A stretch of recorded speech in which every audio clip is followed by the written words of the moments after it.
All right, 10th grade, continuing with our examination of imperialism and how countries and groups responded to imperialism.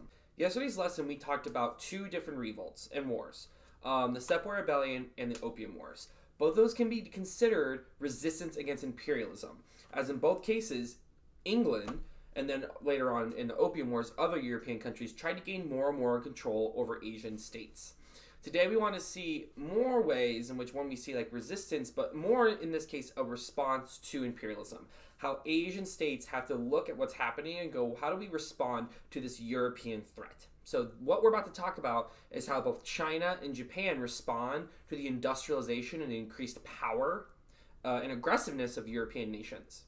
Cool, we're going to start with Qing China.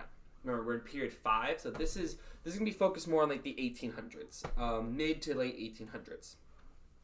Cool, in Qing China, we first see, our first thing we're going to talk about is weakness. First, we have to remind ourselves that the Qing Chinese lost the Opium Wars. This is the first time they'd ever lost to a European power, and it really shook the foundation of how powerful the people of China viewed the Chinese government. Not only that, the Opium Wars also allowed European missionaries to travel throughout China and convert more and more Chinese to Christianity. So because of that shown weakness by losing and the spread of European cultural influence, we have one of the worst rebellions in Chinese history shake the foundation of China. This was the Taiping Rebellion. The Taiping Rebellion, which happened from 1850 to 1864. The Taiping Rebellion was an explicit rejection of Chinese cultural values and traditions. The leaders of the Taiping Rebellion said the way China has been governed and the traditions we follow, such as Confucianism and Buddhism, aren't working anymore. This was triggered by a famine that hit China. People were starving, and the Chinese government was doing little to help the people.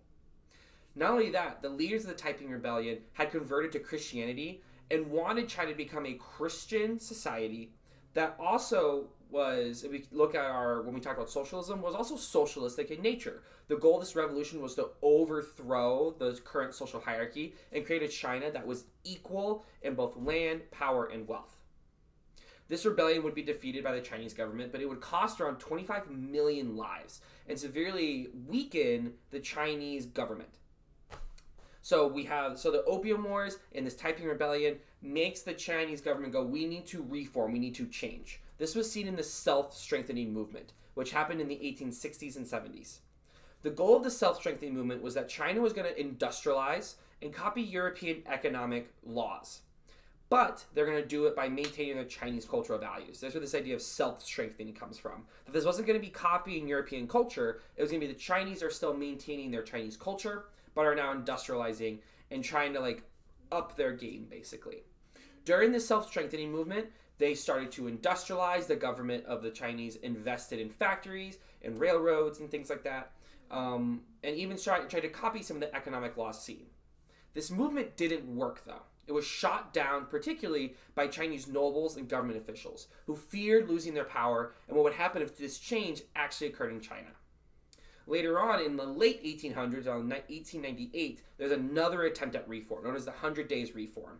This was a pretty drastic reform attempt, as basically the goal was to industrialize as fast as possible, along with focusing more on European education, and even changing the government to a constitutional monarchy. This is when people are allowed to vote representatives in who work with the emperor.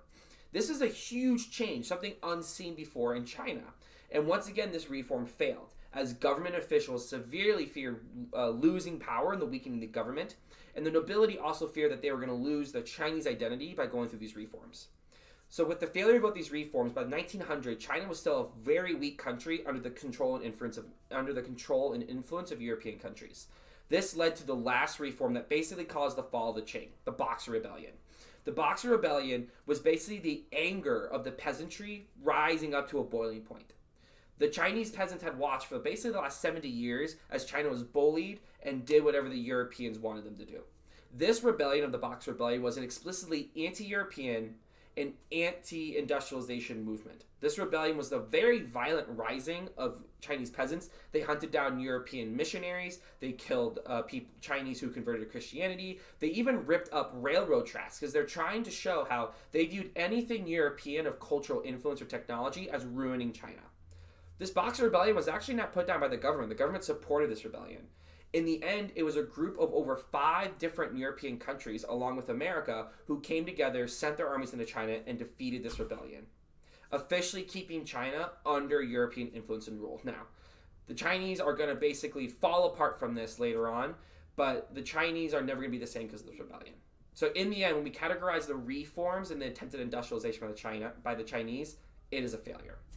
You're going to pause here. You're going to answer the questions about this first section. Go ahead and go. Cool, you've answered those questions at the first section. Now we're going to our second section about Japan and the Meiji Restoration. The Meiji Restoration starts with the arrival of America in 1853. Remember the other day, 2 days ago, we talked about how Japan was isolationist in nature. Well, this is going to change. In 1853, the American gunships show up and basically tell Japan they need to open up and start allowing trade in a year, or else the Americans would come back and make them, basically. The Japanese saw the American gunboats and went, wow, we are way far behind. Not only that, Japan saw China basically get their butt kicked in the Opium Wars and become subservient to the European powers. So the Japanese pretty much picked up that, wow, we are way far behind and we have to make some changes. This is going to lead to the removal of the Tokugawa shogunate and the installation of the Meiji Emperor. Now, the emperor was what we call a figurehead or a puppet. The real people in power are going to be the government officials who immediately go into really heavy reforms to fix Japan. Those reforms are known as the Meiji Restoration. During basically throughout the 1860s and up to 1900, the Japanese government goes through a very government-led, directed industrialization and westernization. Japan, more so than any other country, tries to learn and copy as much as they can from Europe. So, how do they do this? What are some things that happen? First, the Japanese are going to end feudalism that was happening within China. They're going to end feudalism, end the power of the nobility, and basically bring all the power into the government.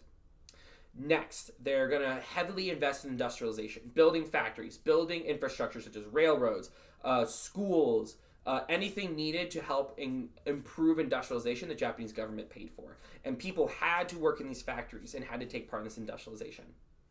The Japanese also copied European-style armies and technology. Finally, the Japanese also encouraged Western European-style education and even sent many Japanese to Europe to learn. Now, over time, the Japanese are going to kind of pull away from the full European influence and really have some Japanese influence as well, such as the following of Shintoism, which is a Japanese faith. But we're going to see the Japanese start to wear European clothing and start to try to pick up European cultural traditions. Finally, we're going to look at the resistance and results of the Meiji Restoration. So first of all, there are plenty of groups who were really upset by this change. First is the samurai, or the warrior class of Japan, who had a lot of power under the feudal Japanese system. The samurai were told they had to give up their warrior ways and basically go work for the government, become officials and things like that. Most of the samurai did not want that. That led to many samurai rebellions that the Japanese government had to put down and defeat. Though this idea of the Bushido Code and the Warrior Code of Japan would become very popular and taught in Japanese schools to encourage imperialism. The peasants also revolted a lot against the Japanese government as their taxes were increased a lot to pay for this industrialization, and many had to go work in the factories, which is not necessarily something they wanted to do. But the results of this Meiji Restoration were impressive.